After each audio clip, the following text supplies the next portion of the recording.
से स्वागत है आपके अपने YouTube channel the Balaji classes में। दोस्तों यहाँ पर हम फटाफट जो रिवीजन की ये पूरी सीरीज चल रही है, ये सीरीज नंबर P4 यानी प्रैक्टिस सेट 4 है। इसके पहले के 3 प्रैक्टिस सेट बन चुके हैं, आप उसको भी देख सकते हैं। यहाँ पर पहला प्रश्न दिया हुआ है कि UNO का फुल फॉर्म क्या है। तो UNO का फुल फॉर्म है यूनाइटेड नेशन ऑर्गेनाइजेशन। दोस्तों ज़रा ध्यान से इस जो ऑप्शन है इनको देखा करिए, क्योंकि आप यहाँ पर देख सकते हैं union nation organisation, unicorn, unique nation organisation, इस तरीके से ऑप्शन बनाते हैं जिससे आपको कन्फ्यूज़न हो जाएगी। तो याद रखिएगा यूनाइटेड नेशन ऑर्गेनाइजेशन UNO की फुल फॉर्म होती है। नेक्स्ट क्वेश्चन देख लेते हैं। नेक्स्ट दिया हुआ है कि संयुक्त राष्ट्र संघ दिवस किस तिथि को मनाया जाता है। तो संयुक्त राष्ट्र संघ दिवस मनाया जाता है 24 अक्टूबर को। नेक्स्ट क्वेश्चन देख लेते हैं। संयुक्त राष्ट्र संघ में हिंदी में भाषण देने वाले प्रथम व्यक्ति कौन थे। तो यहाँ पर प्रथम व्यक्ति के तौर पर अगर हम देखें तो मैंने फिर से आपको बताया कि ऑप्शन इस तरीके से सेट करते हैं कि आपको कन्फ्यूज़न हो। ज़्यादातर लोग यहाँ पर क्या करेंगे, नरेंद्र मोदी को लगा देंगे, जबकि ये गलत होगा। सबसे पहले संयुक्त राष्ट्र संघ में जो है हिंदी में भाषण देने वाले जो व्यक्ति थे वो थे श्री अटल बिहारी वाजपेयी। इन्होंने सबसे पहले संयुक्त राष्ट्र संघ में हिंदी में भाषण दिया था। नेक्स्ट क्वेश्चन देख लेते हैं। संयुक्त राष्ट्र संघ की स्थापना किस वर्ष में हुई थी। तो संयुक्त राष्ट्र संघ है यानी जो UN है, UN की स्थापना हुई थी 1945 में। नेक्स्ट क्वेश्चन देख लेते हैं। नेक्स्ट दिया हुआ है कि संयुक्त राष्ट्र संघ के ध्वज की पृष्ठभूमि श्वेत रंग की, जैतून की 2 ऊपर की ओर खुली हुई शाखाएं हैं, बीच में विश्व का मानचित्र है, हल्की नीली पृष्ठभूमि है। UNO ने इस ध्वज को कब अंगीकृत किया था। इस ध्वज को कब अंगीकृत किया था। तो अक्टूबर 1947 में, अक्टूबर 1947 में इसको अंगीकृत किया था। नेक्स्ट देख लेते हैं। संयुक्त राष्ट्र संघ की जो मुख्य भाषाएं हैं, जो ऑफिशियल लैंग्वेज है, वो कौन कौन सी है। तो अंग्रेजी, फ्रेंच, चीनी, अरबी, रूसी तथा स्पेनिश है। कार्य करने की कौन सी भाषा है। कार्य करने की कौन सी भाषा, ये तो ऑफिशियल लैंग्वेज है, लेकिन काम करने की कौन सी भाषा है। तो वो है अंग्रेजी और फ्रेंच। इंग्लिश और फ्रेंच कार्य करने की भाषा है संयुक्त राष्ट्र संघ की। नेक्स्ट देख लेते हैं। संयुक्त राष्ट्र संघ का मुख्यालय कहाँ पर है। तो संयुक्त राष्ट्र संघ का मुख्यालय, इंपॉर्टेंट क्वेश्चन है, न्यूयॉर्क में। कहाँ पर है। संयुक्त राष्ट्र संघ का मुख्यालय न्यूयॉर्क में है। नेक्स्ट देख लेते हैं। संयुक्त राष्ट्र संघ के वर्तमान के महासचिव कौन हैं। तो महासचिव की अगर हम बात करते हैं तो 2017 में बने थे एंटियो गुटारेज, और इसके पहले बान की मून थे, और इनके बाद जो 2017 में एंटियो गुटारेज बने, और अभी तक इनका जो कार्यकाल है वो चल रहा है। 2023 में अभी तक इनका कार्यकाल जारी है। नेक्स्ट देख लेते हैं क्वेश्चन। नेक्स्ट क्वेश्चन यहाँ पर दिया हुआ है कि वर्तमान में संयुक्त राष्ट्र संघ के सदस्य राष्ट्रों की कुल संख्या कितनी है।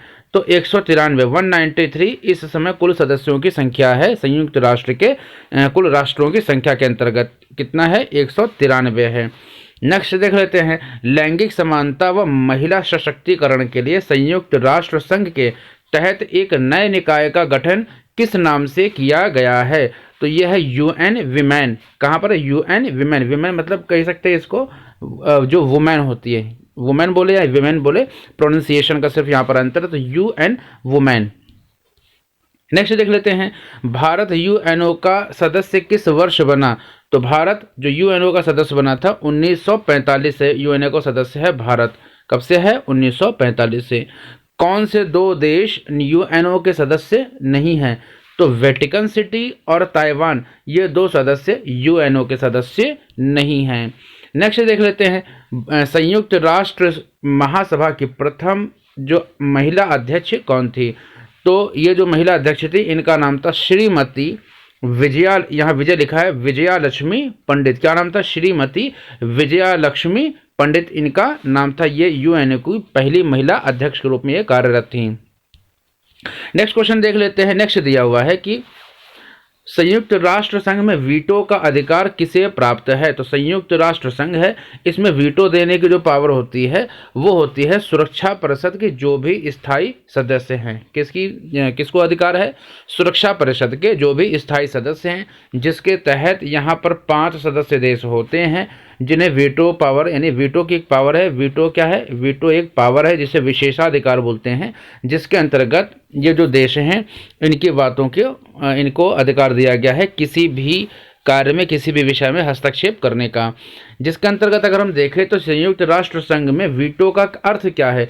तो मैं मना करता हूँ यानी निषेधात्मक वोट। अगर कोई सब्जेक्ट है और 5 में से किसी एक देश ने भी किसी कार्य के लिए मना कर दिया तो वह कार्य स्थगित कर दिया जाएगा, पूरी तरह से समाप्त माना जाएगा, उसको उस पर सहमति नहीं बनेगी, जिसका अर्थ होता है मैं मना करता हूं। नेक्स्ट देख लेते हैं। नेक्स्ट दिया हुआ है कि संयुक्त राष्ट्र संघ की स्थापना का मुख्य उद्देश्य क्या है? तो संयुक्त राष्ट्र संघ है उसकी जो स्थापना है, जैसा कि आप जानते हैं कि 1945 के आसपास इसकी जो स्थापना हुई थी और द्वितीय विश्व युद्ध के बाद, द्वितीय विश्व युद्ध के बाद पूरे विश्व में शांति स्थापित करने के लिए अंतर्राष्ट्रीय जो यूएन है इसकी स्थापना की गई थी। तो किसके लिए? अंतर्राष्ट्रीय शांति और सुरक्षा बनाए रखने के लिए। नेक्स्ट देख लेते हैं। नेक्स्ट दिया हुआ है कि संयुक्त राष्ट्र संघ के स्थायी सदस्य कौन कौन से देश हैं? तो स्थायी सदस्य के रूप में देखें तो संयुक्त राज्य अमेरिका है, यूनाइटेड किंगडम है, रूस, चीन, फ्रांस, ये सभी क्या हैं? संयुक्त राष्ट्र संघ के स्थायी सदस्य हैं। कौन से सदस्य हैं? स्थायी सदस्य हैं। स्थायी सदस्य को ही वीटो पावर का अधिकार मैंने आपको बताया। इसके अलावा प्रत्येक 2 वर्ष के लिए अस्थायी सदस्य भी चुने जाते हैं। नेक्स्ट देख लेते हैं। नेक्स्ट क्वेश्चन दिया हुआ है अंतर्राष्ट्रीय न्यायालय कहाँ पर? कई बार प्रश्न ये एसएससी जो जीडी है, सीएचएसएल है, ग्रुप डी जैसे एग्जाम में कई बार एग्जाम में पूछा जा चुका है इस प्रकार के प्रश्न। अंतर्राष्ट्रीय न्यायालय कहाँ स्थित है? तो हेग, नीदरलैंड में ये स्थित है। कहाँ पर? हेग, नीदरलैंड में। नेक्स्ट देख लेते हैं। संयुक्त राष्ट्र संघ की लाइब्रेरी किस नाम से जानी जाती है? तो संयुक्त राष्ट्र संघ की जो लाइब्रेरी है उसको जाना जाता है हैमरशोल्ड लाइब्रेरी के नाम से। किस नाम से जाना जाता है? हैमरशोल्ड लाइब्रेरी के नाम से। नेक्स्ट देख लेते हैं। क्वेश्चन दिया हुआ कि संयुक्त राष्ट्र संघ घोषणा पत्र की जो मूल प्रति है वो कहाँ पर सुरक्षित है? तो अमेरिका के राष्ट्रीय पुरालेखागार में सुरक्षित है। कहाँ पर है? अमेरिका के राष्ट्रीय पुरालेखागार में यह सुरक्षित है घोषणा पत्र। नेक्स्ट क्वेश्चन देख लेते हैं। नेक्स्ट दिया हुआ है कि संयुक्त राष्ट्र संघ के प्रमुख अंग कौन कौन से हैं? तो संयुक्त राष्ट्र संघ के प्रमुख अंग है महासभा, सुरक्षा परिषद, आर्थिक सामाजिक परिषद, सचिवालय, अंतर्राष्ट्रीय न्यायालय। ये संयुक्त राष्ट्र संघ के प्रमुख अंग हैं। नेक्स्ट क्वेश्चन देखते हैं। संयुक्त राष्ट्र जो अंतर्राष्ट्रीय बाल संकट कोष है यूनिसेफ, इसका मुख्यालय कहाँ पर है? तो इसका मुख्यालय है यूनिसेफ का न्यूयॉर्क में। अब आपसे यूनिसेफ का क्या फुल फॉर्म में पूछा जा सकता है?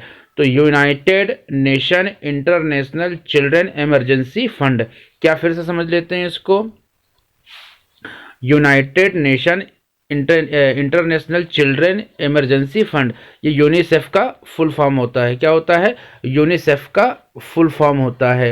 नेक्स्ट क्वेश्चन देख लेते हैं। नेक्स्ट क्वेश्चन आपको दिया हुआ है कि संयुक्त राष्ट्र संघ की कार्यपालिका को क्या कहते हैं? तो इसे कहते हैं सुरक्षा परिषद। क्या कहते हैं? सुरक्षा परिषद। संयुक्त राष्ट्र संघ की कार्यपालिका को सुरक्षा परिषद कहा जाता है। नेक्स्ट क्वेश्चन देख लेते हैं। नेक्स्ट दिया हुआ है कि संयुक्त राष्ट्र संघ के चार्टर में कितने शब्द, धाराएं व अध्याय हैं? तो 10,000 शब्द हैं। क्या हैं? 10,000 शब्द हैं, 11 धाराएं हैं और 19 अध्याय हैं। नेक्स्ट देख लेते हैं। संयुक्त राष्ट्र संघ मुख्यालय हेतु भूमि किसने दान में दी थी? तो ये दी थी जॉन डी रॉकफेलर ने। किसने दी थी? जॉन डी रॉकफेलर ने संयुक्त राष्ट्र संघ मुख्यालय हेतु भूमि को दान में दिया था। नेक्स्ट क्वेश्चन देख लेते हैं। संयुक्त राष्ट्र मुख्यालय कब बनकर तैयार हुआ था? तो 1952 में। कब बनकर तैयार हुआ था? 1952 में। नेक्स्ट क्वेश्चन दिया हुआ है कि संयुक्त राष्ट्र संघ के मुख्यालय में कितने कर्मचारी कार्यरत हैं? तो 10,000 कर्मचारी कार्यरत हैं। नेक्स्ट दिया हुआ है कि संयुक्त राष्ट्र संघ का मुख्य प्रशासनिक अधिकारी कौन होता है? तो संयुक्त राष्ट्र संघ का जो मुख्य प्रशासनिक अधिकारी होता है वो होता है महासचिव। कौन होता है? महासचिव होता है। नेक्स्ट देख लेते हैं। महासचिव का कार्यकाल, तो 5 वर्ष के लिए महासचिव का कार्यकाल होता है। नेक्स्ट देख लेते हैं। संयुक्त राष्ट्र संघ की प्रमुख व्यवस्थापिका का क्या नाम है? तो संयुक्त राष्ट्र संघ की जो प्रमुख व्यवस्थापिका है वो होती है महासभा। ऑप्शन ए इस प्रश्न का सही आंसर हो जाएगा। नेक्स्ट क्वेश्चन है कि संयुक्त राष्ट्र संघ से जुड़ा पहला विशिष्ट संगठन कौन सा था? तो इस प्रश्न का आंसर आपको क्या करना है? कमेंट करके बताना है। इस प्रश्न का आंसर आपको कमेंट करके बताना है। वीडियो कैसी लगी, अगर अच्छी लगी है तो सब्सक्राइब करके लाइक कर दीजिएगा। मिलेंगे एक और नेक्स्ट वीडियो में, जिसमें हम इस प्रकार के जो क्वेश्चन हैं उनका हम सुपर फास्ट रिवीजन करेंगे। ठीक है, तो मिलते हैं नेक्स्ट वीडियो में, तब तक के लिए जय हिंद जय भारत।